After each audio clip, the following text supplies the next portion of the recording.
watch this.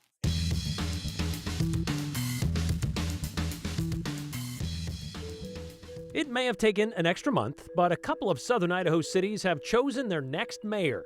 One where they were fine with what they've had, the other where they wanted something new. More GOP lawmakers are being called on the carpet by their local legislative committees for not being Republican enough, and they're now joining the trend of having none of it, opting to rely only on the views of their voters. You know, Idaho has a lot of big trees around, but probably none bigger than the tree which was sent to our nation's capital 2 decades ago. The first to represent the Gem State in D.C.'s Christmas celebration.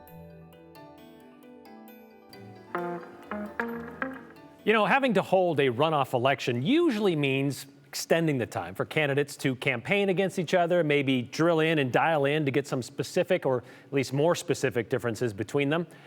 And that's kind of what we saw with the runoff election for the mayor of Eagle, except the final weeks of the runoff election got kind of ugly. Social media, mailers made it more of a mess. Community members confused about what candidate believes what, who supports whom, in what was supposed to be a nonpartisan position. Joe Paris sat down with Mayor-elect Brad Pike to talk about the race and his vision for Eagle, a position he won, Pike that is, with 55% of the vote, where Pierce got the other 45%, the incumbent. We pick up the conversation with what Pike thought of the contrived controversy. I think they reached out and tried to find anything that can be twisted just enough to make the public confused. And yeah, these PACs, boy, I learned a lot about PACs this election. Eagle Mayor-elect Brad Pike saw the intensity surrounding the mayoral runoff getting pretty serious. It escalated to the Idaho Republican Party putting out on their official social media a message directed at Pike. Quote, "It is important to be aware of the groups and organizations, such as the Democrats, that are supporting a certain candidate." It roots back to a flyer paid for the Preserve Idaho PAC. It paints Pike as the Democratic candidate in the nonpartisan race, insinuating he took liberal dark money. Here's the deal. I didn't receive any money. Okay, the Democrats didn't give me a dime. The Republican Party sure didn't give me a dime.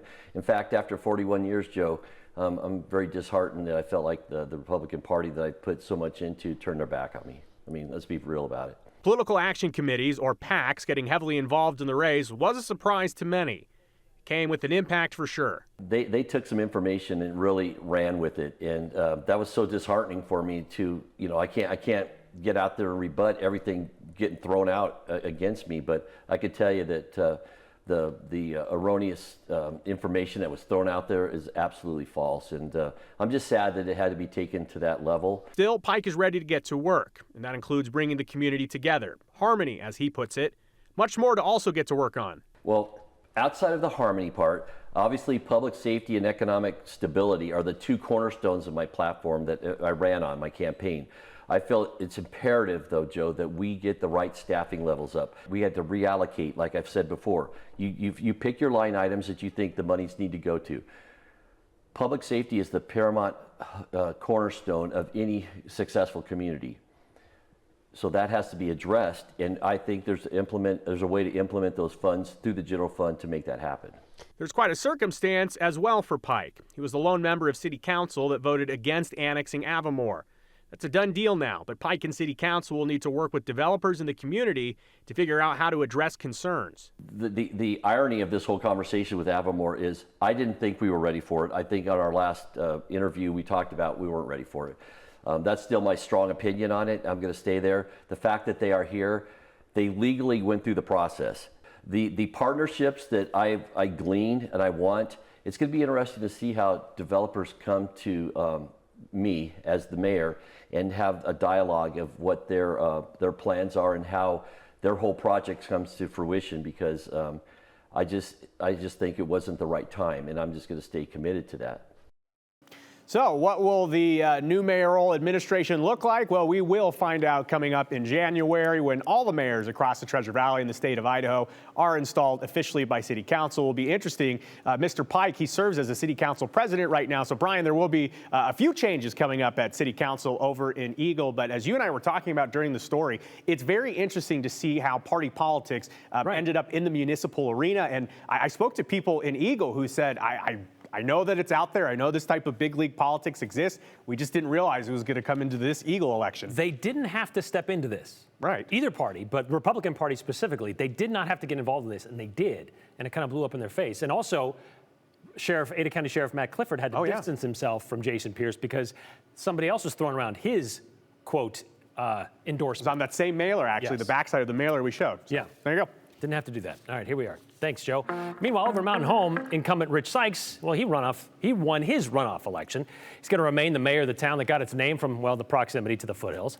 Sykes is going to serve another 4 years after he got 58% of the votes in last night's runoff election against Misty Pierce. Mayor Sykes spoke with KTVB today. He said relief and honor were the first feelings that came up when he found out he won last night. He also said he's looking forward to a few projects like the city's fiber optics program. He said one thing the pandemic taught us is broadband is essential, like wastewater, telehealth in a community.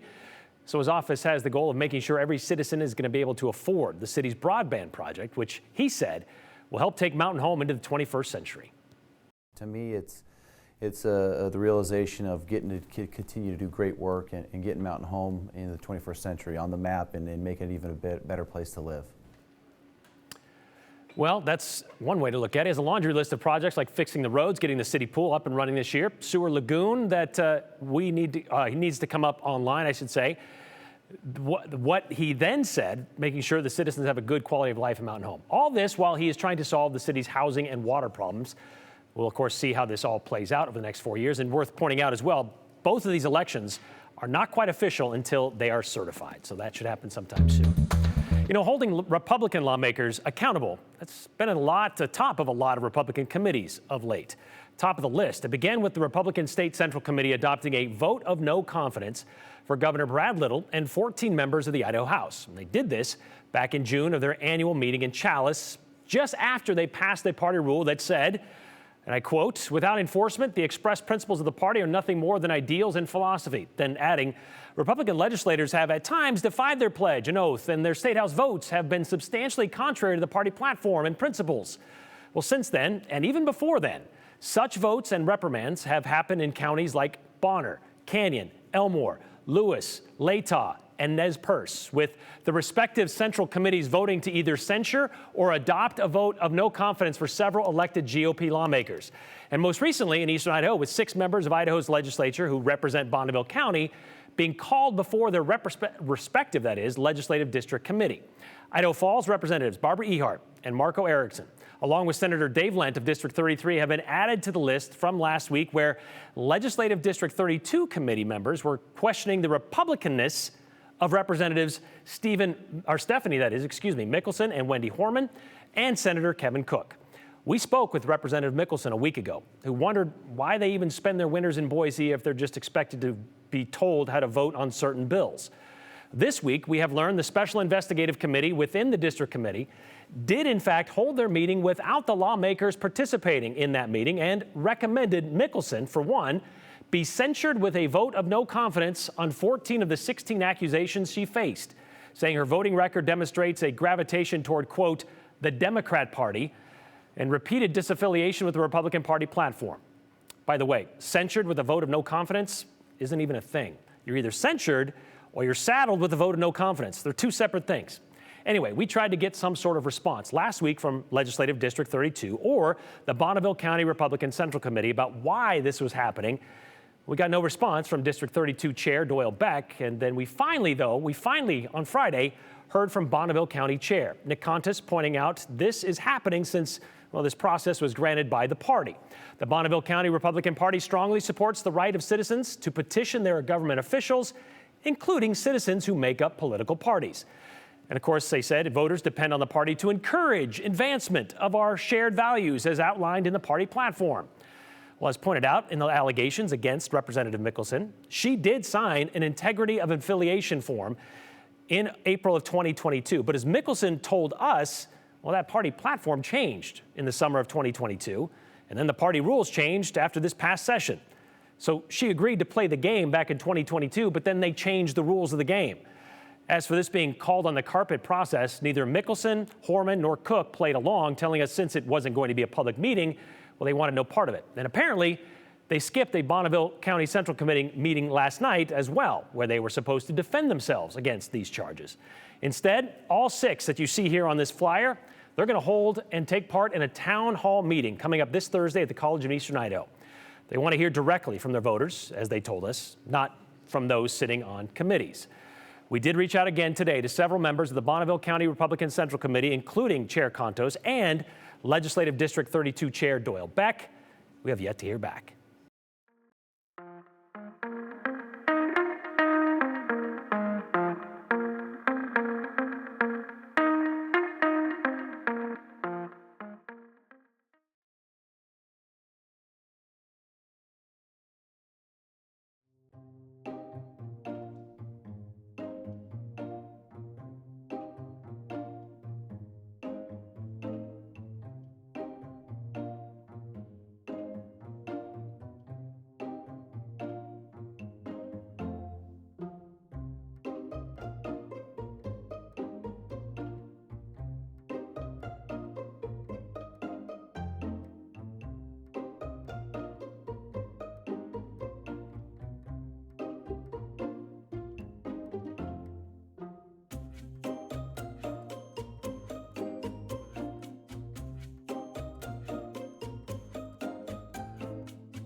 Idaho's youngest students are becoming better readers, which would only make it easier to follow in the footsteps of this winter's college graduates across the state. And if that's not their cup of tea, they could always just grow a beard and stick stuff in it.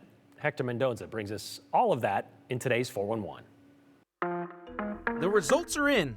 Well, a different kind of result.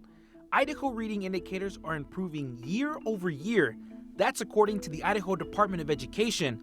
Data from testing the last 3 years shows Idaho students from kindergarten through 3rd grade are starting the school year with 17% higher reading proficiencies and less learning loss during the summer compared to the last 2 years. So, keep on reading. And speaking of excelling in education, over 550 students are eligible to receive 607 degrees from the University of Idaho at this Saturday's winter commencement. The ceremony starts at 9:30 and 2 p.m. in the ICCU Arena in Moscow. And Boise State broke records with their student-athlete graduation rate. The NCAA said the Bronco athletes scored the highest rate in program and Mountain West history with a whopping 94%. So congratulations to all the graduates. You know those fun stickers you get after you do your civic duty of voting? Well, Kenyon County wants your help designing them. It must be an original design with the words "I voted," Kenyon County, and 2024 all within 2 inches. Email your design to election clerks at canyoncounty.id.gov by January 31st.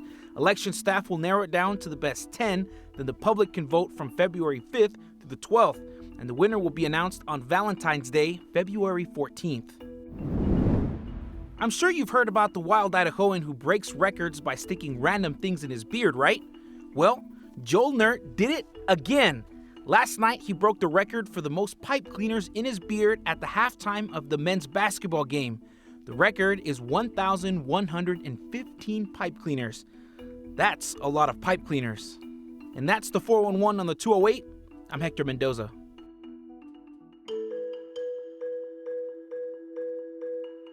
You know, there are Christmas trees lighting up all over the City of Trees, including the 35-footer on the state capitol steps. And you'd think any spruce that would spruce up the nation's capital during the holidays would need to be bigger than that. And it is. And 20 years ago, it was also from Idaho. By now, you know the drill. This is the time we remind you the 208 is a two-way conversation. Text us your thoughts to the number on your screen, 208-321-5614. Always include your name and the hashtag #the208. And always remember, keep it clean, concise, and clever, and you have a better shot of seeing yours at the end of the show.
Another gorgeous sunrise this morning and another very comfortable day where we saw another temperature record set today. Twin Falls, 61 degrees, the observed high temperature, breaking the old record for December 6th of 59. We were in the mid-50s across most of the lower elevations. Even Stanley hit 51. Stanley did set a record high with 50 degrees yesterday. I'll have to look and see if 51 is a record for today. No matter which way you slice it, it has just been unusually warm for early December. But I hope you didn't let the puffy coat, the fuzzy boots get too far away. You'll need all the winter gear as the days progress, as we have 3 different systems coming in from now through the weekend that will send temperatures tumbling and bring rain and snow back into the picture. Here's a live look outside right now. Still 50 degrees in Twin Falls. You can see a beautiful pink sunset mixed with some clouds there. We have ominous clouds over the Boise area right now as a cold front is marching in from the west, already triggering some light snow around Sun Valley and the high elevations there, and very light rain across eastern Oregon, which will continue coming in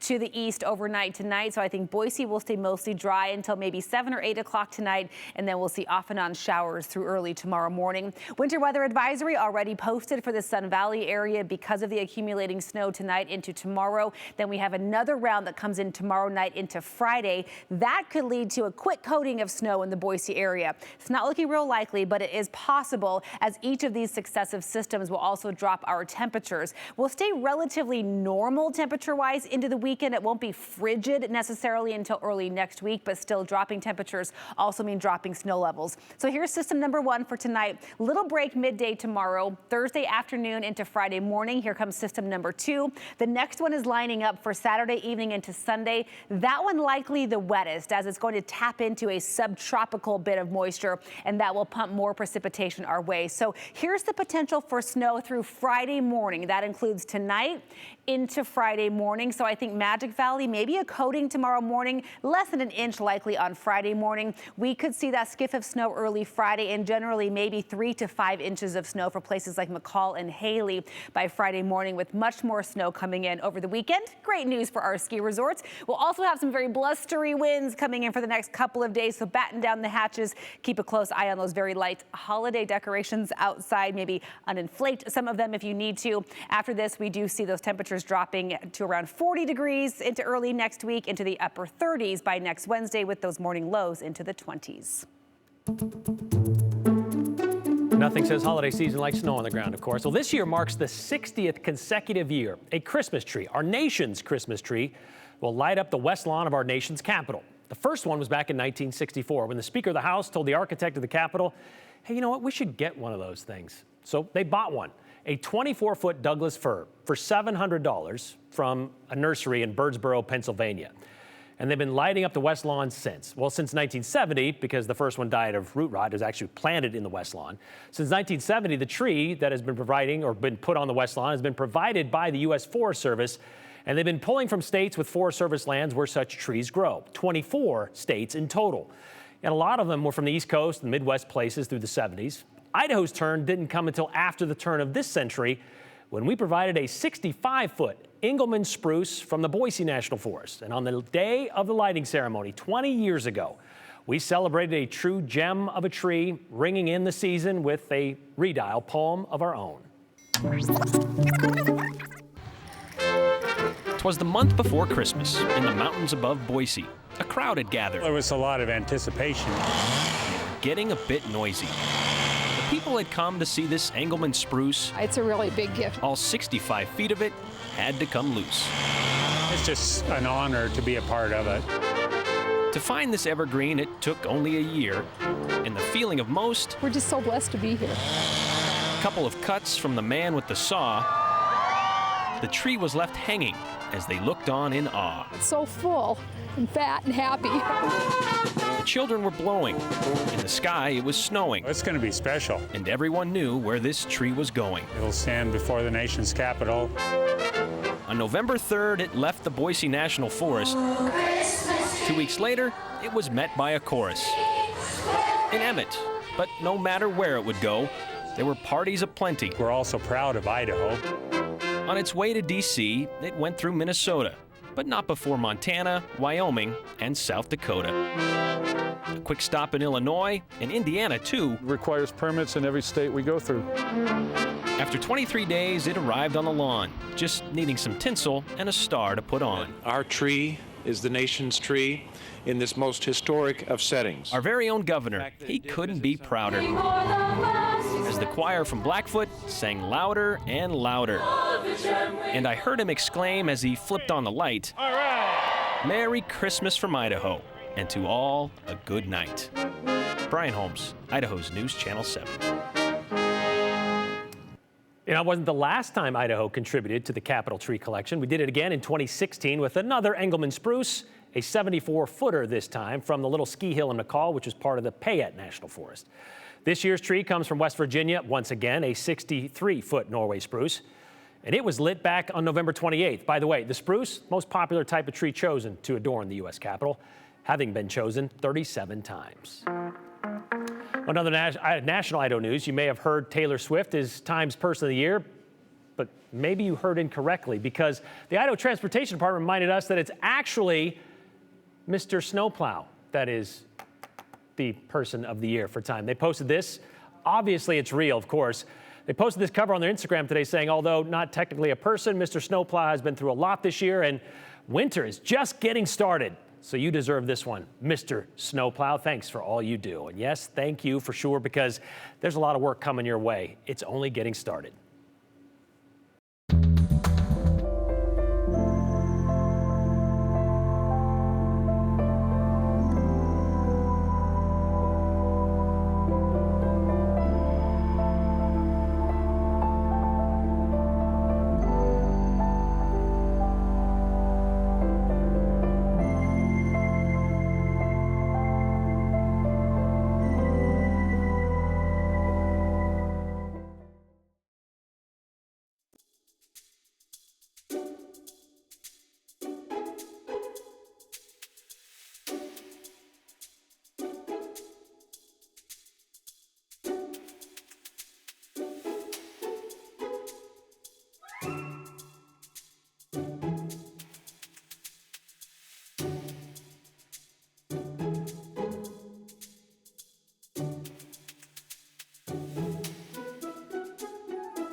All right, several comments to get through on this Wednesday, like this one from Tim in Donnelly, who asks, once elected, shouldn't they be representing all their district, not just a party, when talking about Republican lawmakers being called before committees to answer why they're not following the party platform closely enough, not Republican enough?